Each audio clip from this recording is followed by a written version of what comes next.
pessoal, espero que estejam todos bem.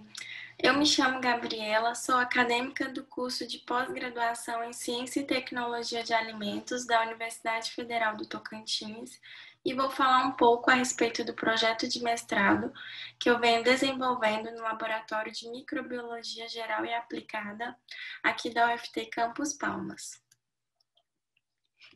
Os professores que me auxiliam, e me orientam na execução das análises são o professor Rafael Pimenta, ele é biólogo com doutorado em microbiologia, a professora Morgana Ferreira, que é engenheira de alimentos com doutorado em biotecnologia, e a professora Juliana Fonseca, que ela é bióloga com doutorado em microbiologia.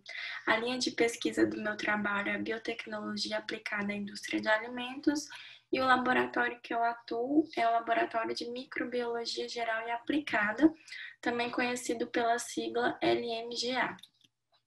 Bom, para iniciar, vou falar um pouquinho sobre o laboratório onde eu atuo, que é o LMGA, que possui as seguintes linhas de pesquisa: controle de qualidade em alimentos, onde são feitas análises microbiológicas, controle biológico, bioprospecção de fungos, fitoterápicos e probióticos, que é a linha de pesquisa do meu trabalho. Esses probióticos, eles se enquadram na linha de pesquisa do laboratório de microbiologia geral e aplicada, e esses probióticos, eles são alimentos funcionais. Esses alimentos funcionais, eles fornecem uma nutrição básica e geram benefícios à saúde através de mecanismos não previstos na nutrição convencional. A gente deve sempre lembrar que esses alimentos têm o objetivo de promover saúde e não a cura de doenças. Segundo a Agência Nacional de Vigilância Sanitária, que é a Anvisa, os alimentos funcionais são alimentos ou ingredientes que alegam propriedades funcionais ou de saúde, que além de atribuírem funções nutricionais básicas, produzem efeitos metabólicos ou fisiológicos, devendo ser seguros para o consumo humano, sem a necessidade de supervisão médica. O termo probiótico origina-se do grego, que significa para a vida, e são conhecidos como micro-organismos vivos que, quando administrados em quantidades adequadas, conferem benefícios à saúde do hospedeiro que o consome, melhorando seu equilíbrio microbiano intestinal. Dentre os benefícios trazidos ao homem em função do consumo de alimentos contendo probióticos, estão a síntese de vitaminas e proteínas pré-digeridas, a inibição de patógenos, a reconstituição da microbiota intestinal após o uso de antibióticos, o aumento da imunidade, o controle da colite e o possível efeito hipocolesterolêmico, sendo sua presença muito importante nos alimentos.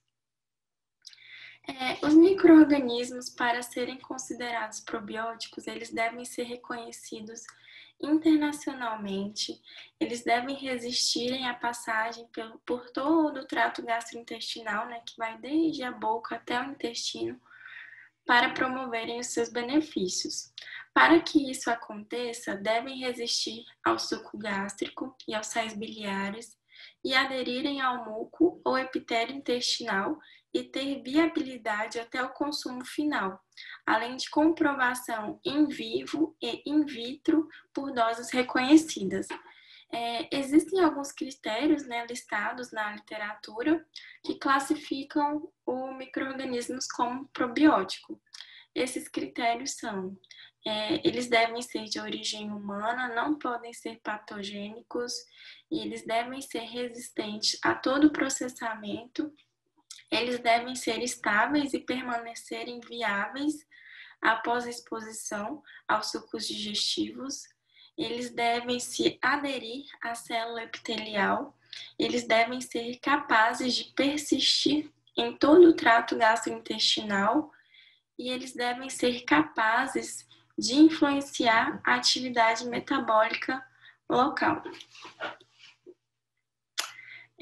Os principais probióticos que a gente tem atualmente reconhecidos e utilizados estão listados nesse slide e, em sua grande maioria, são das espécies de Lactobacillus, Bifidobacterium, Saccharomyces e Propionibacterium. São considerados também Escherichia, Enterococcus, Bacillus e a Saccharomyces boulardii. Os probióticos, eles são úteis na prevenção de diarreias causadas por antibióticos. E por isso os probióticos são sempre indicados para tratamento da diarreia quando essa diarreia foi diagnosticada pelo uso de antibióticos. Porém, atualmente também têm sido utilizados em doenças atópicas, doenças autoimunes, câncer e, sobretudo, devido aos inúmeros trabalhos científicos que demonstram a atividade benéfica desses micro-organismos para seu hospedeiro. No intestino, eles promovem inúmeras funções com benefício ao organismo humano, tais como proteção contra a proliferação de micro-organismos patogênicos, efeito imunomodulador, restauração da permeabilidade intestinal e produção de nutrientes a partir dos alimentos oriundos da dieta que serão utilizados pelo organismo, como, por exemplo, as vitaminas.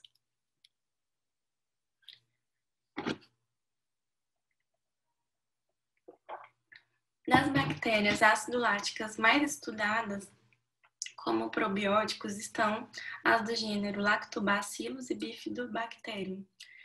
Essas bactérias, elas produzem compostos orgânicos decorrentes da atividade fermentativa, como ácido lático, peróxido de hidrogênio e ácido acético, que aumentam a acidez intestinal, e substâncias denominadas bacteriocinas, que são proteínas metabolicamente ativas que auxiliam na destruição de micro-organismos indesejáveis, inibindo a proliferação bacteriana e o dano ao epitélio intestinal. Alguns lactobacilos têm a capacidade de estimular a secreção de mucina pelas células intestinais e, dessa forma, eles espessam a barreira intestinal local, contribuindo para uma diminuição de processos alérgicos e cancerígenos, que podem ocorrer pelo contato de macromoléculas no sangue, protegendo também contra infecções. Tanto os lactobacilos como as bifidobactérias são capazes de promover lise de proteínas com potencial alergênico no trato gastrointestinal. Esse processo ele pode contribuir para a redução da alergenicidade das proteínas e minimizando o risco de alergia alimentar. Por isso, as culturas probióticas são suplementos microbianos que aumentam de maneira significativa o valor nutritivo e terapêutico dos alimentos, bem como eles podem também contribuir para melhorar o sabor do produto final e promover uma acidificação reduzida durante a armazenagem pós-processamento. Com relação à eficácia dos probióticos, essa eficácia ela depende de alguns requisitos, pois esses probióticos eles devem causar efeito benéfico no hospedeiro, não podem causar nenhum tipo de patogenicidade, toxicidade ou efeitos adversos. Eles devem ter a capacidade de sobreviver em todo o trato gastrointestinal e ser garantido o número de células viáveis desde o processo de fabricação, armazenamento, até a sua administração para produzir os efeitos desejáveis no indivíduo que está consumindo. Para a seleção dos probióticos, é relevante ter em conta os efeitos no hospedeiro com relação à modulação do sistema imune, produção dos metabólitos benéficos e influência no desenvolvimento de doenças.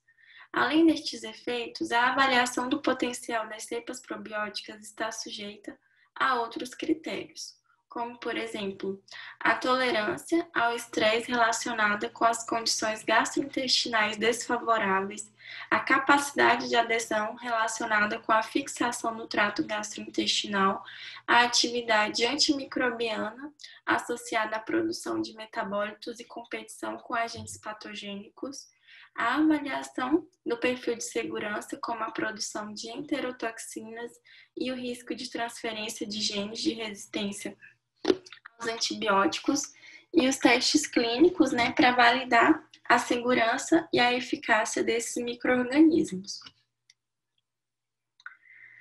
A microbiota intestinal, que é o conjunto de micro-organismos que habitam o trato gastrointestinal, assumem um papel extremamente importante tanto na saúde quanto na doença.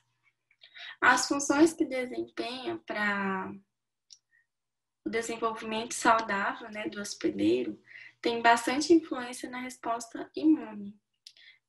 A manutenção da homeostasia da microbiota pode ser comprometida devido a inúmeros fatores, como, por exemplo, alterações na dieta, exposição a antibióticos ou toxinas, quadros de inflamação ou infecção. Nos últimos anos, o aumento da incidência de doenças multifatoriais como a obesidade, a diabetes, a doença inflamatória intestinal, doenças neurodegenerativas, asma e alergias têm sido associados a distúrbios na composição da microbiota intestinal. A intervenção terapêutica com o objetivo de corrigir estes desequilíbrios passa pela modulação da composição da microbiota.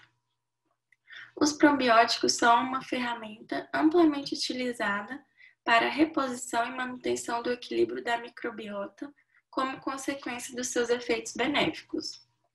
Os mecanismos gerais, né, aos quais eles exercem os seus efeitos benéficos são conhecidos e resultam da modulação do sistema imune, da interação com a microbiota intestinal, do reforço da barreira epitelial intestinal e da sua influência em outros órgãos do organismo.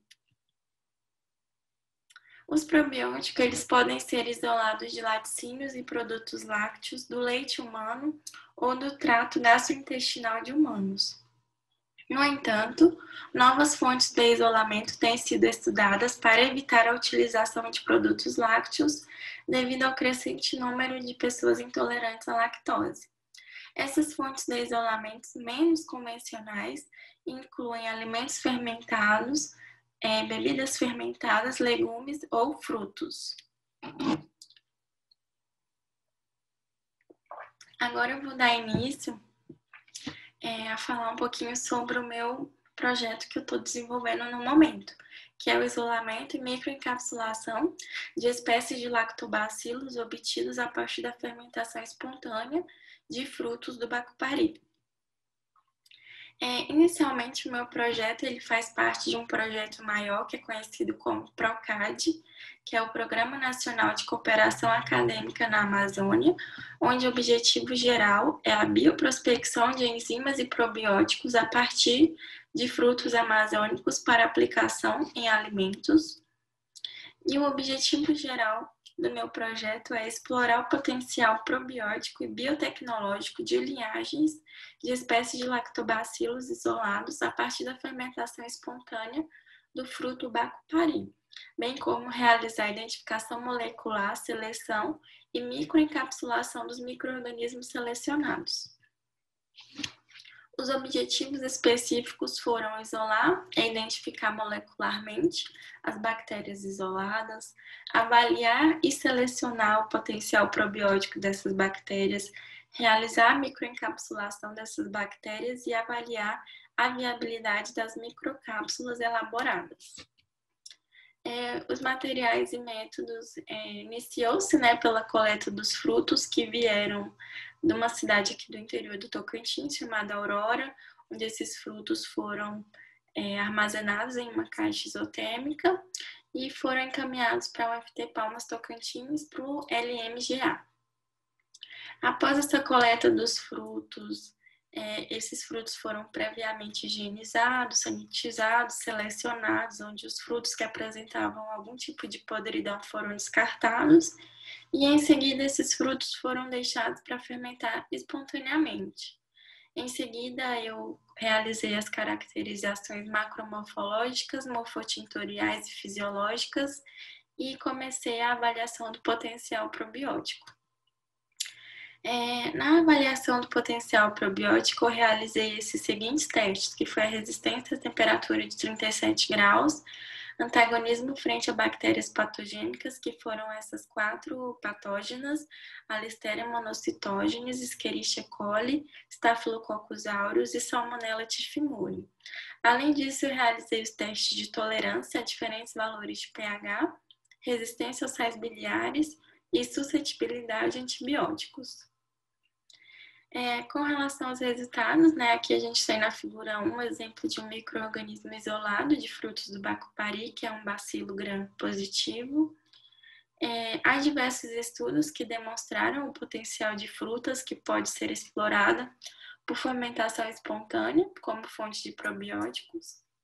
Algumas pesquisas já relataram o isolamento e identificação de bactérias acidoláticas de frutas como amoras, abacaxis, uvas, cerejas, maçãs, pêssegos, peras e bananas.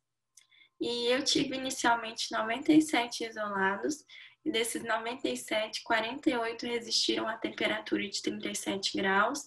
Essa temperatura foi testada porque é a temperatura padrão, né, do corpo humano.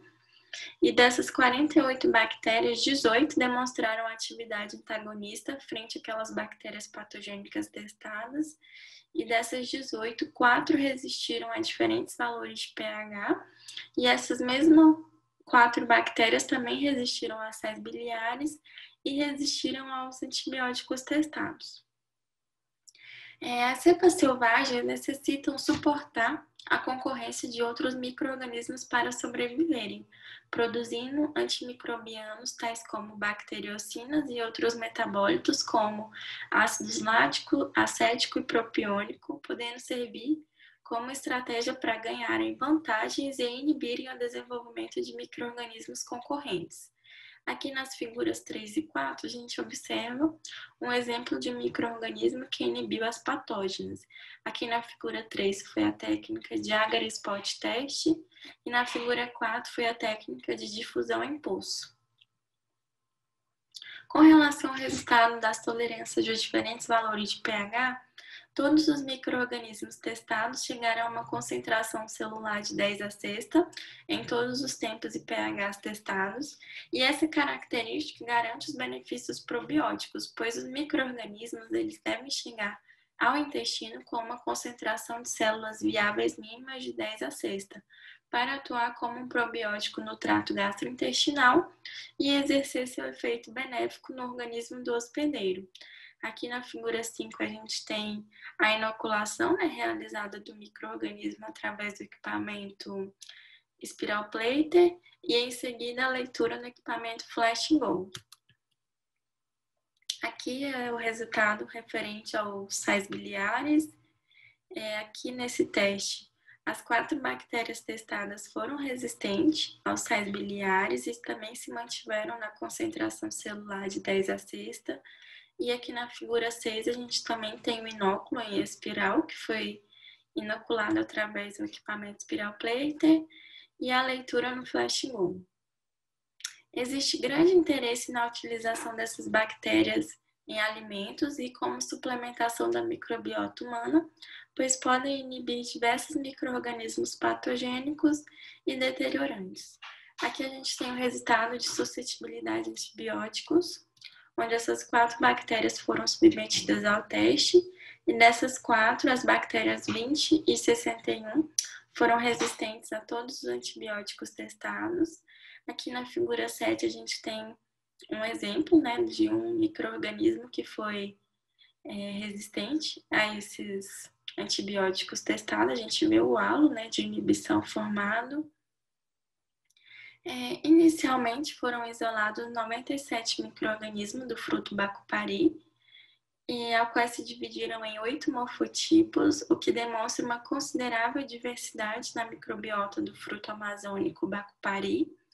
E após a realização dos testes in vitro de resistência à temperatura de 37 graus, antagonismo contra bactérias patogênicas, tolerância a diferentes valores de pH, teste de resistência aos sais biliares e análise de suscetibilidade a antibióticos, foi possível obter 4 cepas, que foram as bactérias 20, 36, 57 e 61, com potencial probiótico, e destes, os micro-organismos 20 e 61 foram os que mais se destacaram na pesquisa, sendo os mais indicados para a próxima etapa, que é a etapa de microencapsulação. As etapas que eu ainda estou executando, né, que estão em andamento, é a parte de microencapsulação, fermentação de glicose, identificação molecular, fatores de virulência e, em seguida, a análise de viabilidade das microcápsulas. Eu gostaria de agradecer à Universidade Federal do Tocantins, à CAPES, ao Programa de Pós-Graduação em Ciência e Tecnologia de Alimentos, a galera lá do Laboratório de Microbiologia Geral e Aplicada, e muito obrigada à Agroteams 2021. E aqui está o meu e-mail, se alguém tiver alguma dúvida, quiser trocar alguma ideia, tá bom? Muito obrigada e um abraço a todos.